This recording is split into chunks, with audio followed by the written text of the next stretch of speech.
Do you ever wonder if your doctor cares more about helping you or studying you?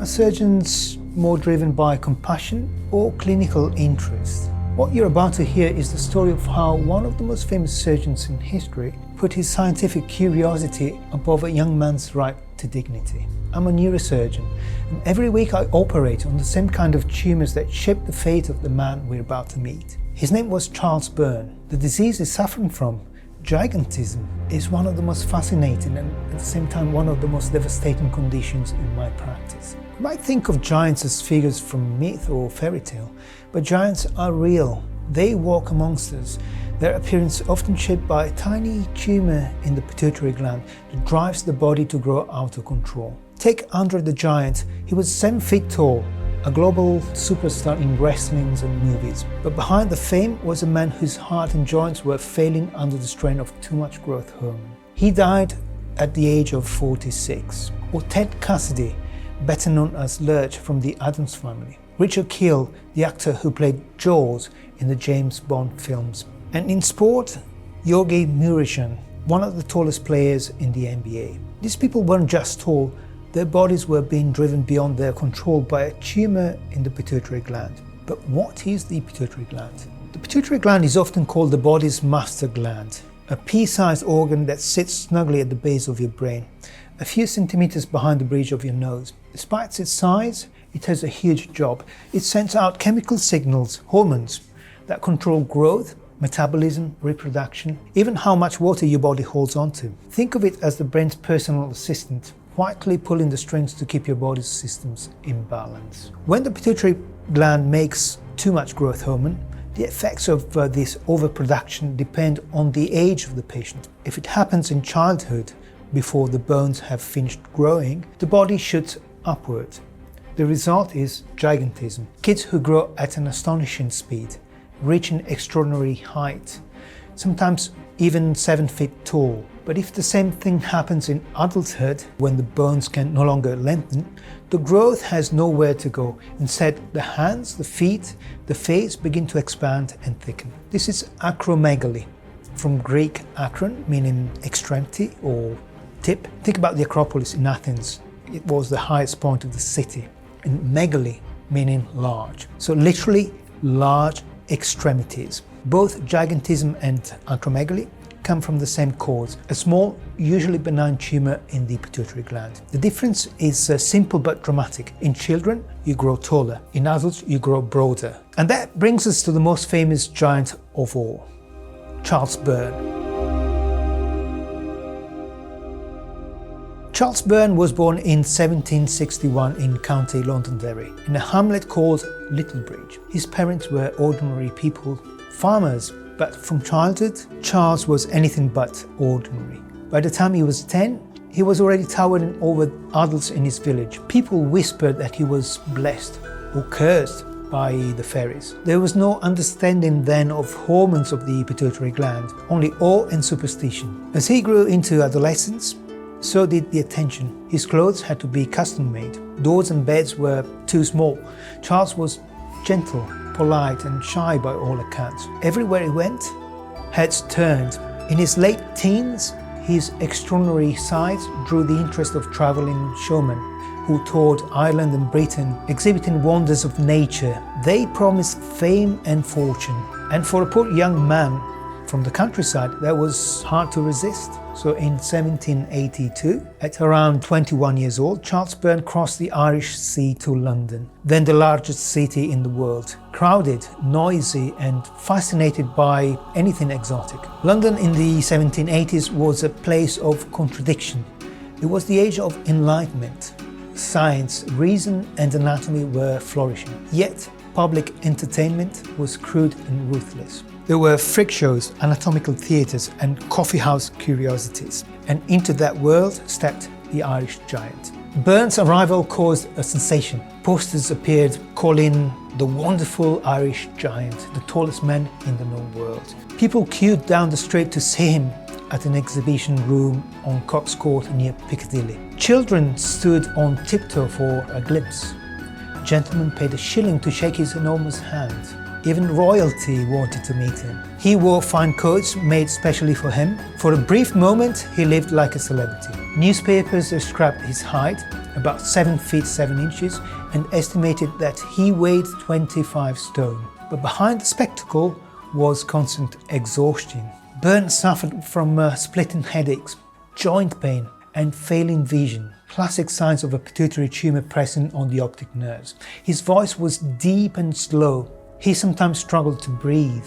Byrne was also very anxious, and deeply so, because in London, death was never private. Surgeons competed to secure bodies for dissection. Grave robbers, resurrection men, supplied anatomy schools with fresh corpses. The great surgeon John Hunter, who was building a private museum of human and animal specimens, was already talking about the Irish giant as the ultimate prize. Hunter approached Byrne through intermediaries and offered to buy his body for research while he was still alive. Imagine that, a famous surgeon admired across Britain placing a bid on your corpse. Byrne refused, horrified. All I ask for is what you leave behind. Get away from me, I won't hear of it. As his health declined, his fear grew. He knew that when he died, the anatomists would come for him. So he made his friends promise to protect him. He said, "When I die, seal me in a lead coffin and bury me at sea. I want to rest where no surgeon's knife can reach me." "Seal me in a lead coffin and bury me at sea. I want to rest where no surgeon's knife can reach me." In May 1783, Charles Byrne fell gravely ill, probably from tuberculosis made worse by his condition. Crowds still gathered outside his lodgings. When he died at the age of 22, London's newspapers mourned him as both a marvel and a mystery. His friends ordered the lead coffin 9 feet 4 inches long and prepared to carry out his final wish. But word of the plan reached John Hunter, and Hunter was determined.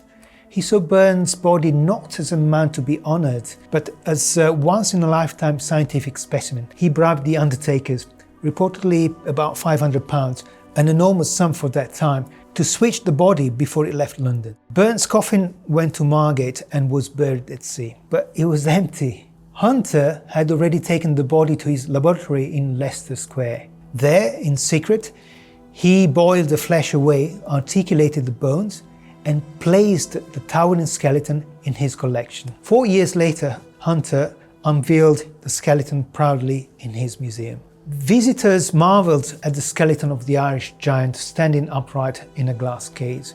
Newspapers praised the acquisition. Science applauded. But somewhere in Ireland, Byrne's family never knew that his wish had been betrayed.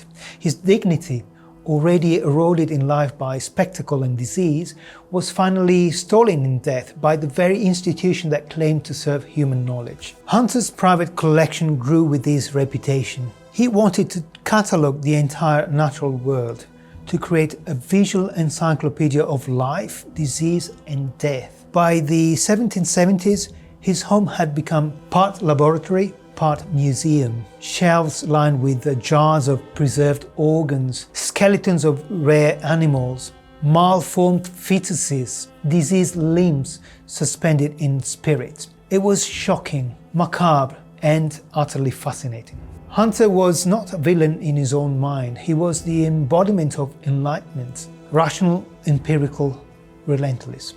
Yet, in pursuing truth, he forgot compassion. 4 years after he stole Byrne's body, Hunter died suddenly of a heart attack, collapsing in the boardroom of St. George's Hospital after an argument about medical ethics. It's hard not to see the irony. After his death, his vast collection, thousands of specimens, was purchased by the British government and became the foundation of the Hunterian Museum. For nearly 200 years, Byrne's skeleton stood on display in the Hunterian Museum at the Royal College of Surgeons in London. Generations of students and doctors, including myself, studied it. To many, it was a marvel of anatomy. To others, it was a grotesque violation.